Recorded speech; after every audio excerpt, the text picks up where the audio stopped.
Today, President Biden once again moved up his vaccination goals, shortening the timeline for all Americans to be eligible to get a shot. Our Yamiche Alcindor and Lisa Desjardins are here with the latest. Hello to both of you.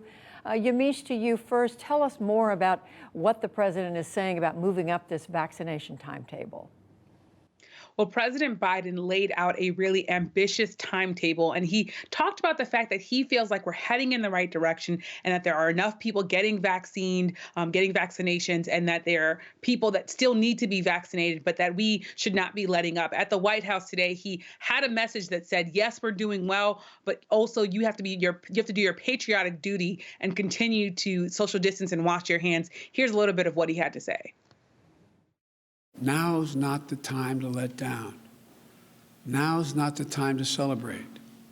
It's time to do what we do best as a country, do our duty, our jobs, taking care of one another. And we can and will do this, but we can't let up now.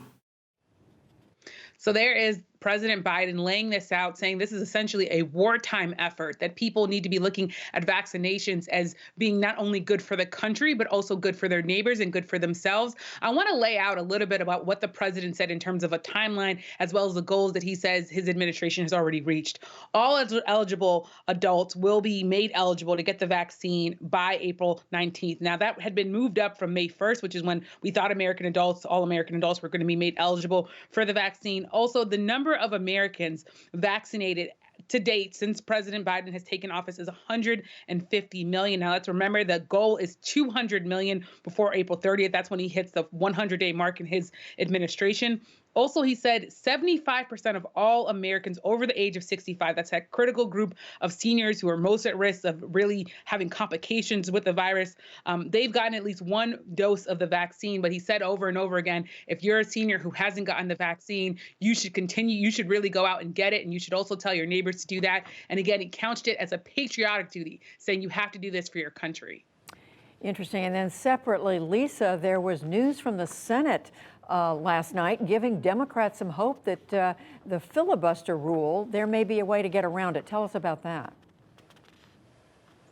That's right. This is news from perhaps the most important person in the Senate these days, the Senate parliamentarian who has told Democrats that, in fact, there is an open door to a way around the filibuster, to using this door more often.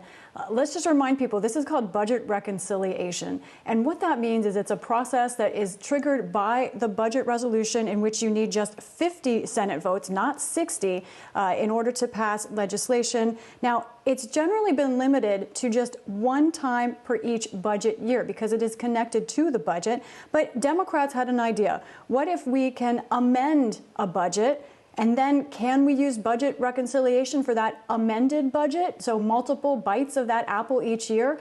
And I am told by sources familiar that, and in fact, the Senate Majority Leader, Chuck Schumer, announced that the Senate parliamentarian told him yes, that in fact amending the budget process is just as good, and they can try to use reconciliation again. So what does all this mean for legislation and for Democrats? What can they do? I want to spell this out looking at a graphic. Before this, Democrats were thinking of having one reconciliation bill this fiscal year, 2021, and another in 2022. So for this year, they had slotted in and already passed, as we know, the COVID relief bill, the American Rescue Plan. And the thinking right now is then that the infrastructure and climate change bill could be the one that they would use reconciliation, the 50-vote margin, for with the next budget year that starts in October. Now, what this ruling means is they get two more chances. Look at this, two more reconciliation bills that would only need a 50-vote margin in this Senate. Of course, Democrats have 50 votes.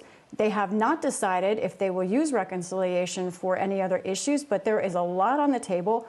All of it, however, has to meet other limitations. It has to have a budgetary effect. But this is a very big deal for Democrats limited by the filibuster, a possible way around it. Lisa Desjardins making the complicated seem clear. And back to you, Yamiche. So what does this mean for President Biden, for his agenda, for the bills that he wants Congress to pass? Well, I can tell you for President Biden and maybe for our viewers, it means that Lisa might be explaining to people more and more what reconciliation means, because the Biden administration is looking at the reconciliation, this decision on reconciliation, and saying that means we can get more bills passed. So right now, as Lisa laid out, it was infrastructure and climate as being the next big thing, but that means they could also go for immigration. That's of course a big issue that Democrats and Republicans have wanted to pass legislation on. This means that the president could do it alone with only his party. Of course, he still has to have he still has to have Democrats who are progressives as well as Democrats who are moderates agree.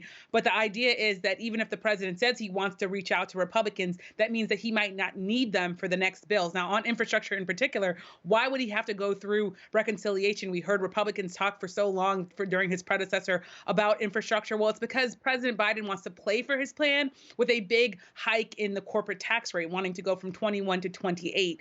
That means that Republicans are saying you're trying to undo our 2017 tax cuts, and that's not something that we can get on board with. That's why you're hearing Republicans say we don't want to be part of this infrastructure bill. Also, they're saying that Democrats are expanding the idea of infrastructure because they're dealing with racial equity and home health aides and so many other things. But that's what it means. Reconciliation means that we might be having much more conversations on the wonky term reconciliation.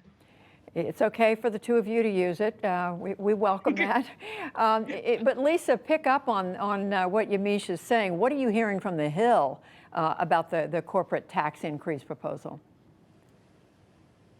Right. It's been a remarkable news week, considering that both the House and Senate are outside of Washington for the most part. There has been news, very important news on this infrastructure and other plan. Senator Joe Manchin of West Virginia has made it known he is not in favor of raising the corporate tax rate to 28%. And also Senator Mark Warner, thought of as more of a moderate or more kind of someone who would go along with the Biden team more often, said he is not going to tell reporters what he thinks, but that he does have concerns about the Biden plan in general. So this is a 50 Senate majority. They need every Senate Democrat, and there are two that have concerns. So this is going to be a long slog to get this very large bill across the finish line. Long slog, and we thank the two of you so much for making it all so much clearer. Yamiche Alcindor, Lisa Desjardins, thank you. Thanks, Judy.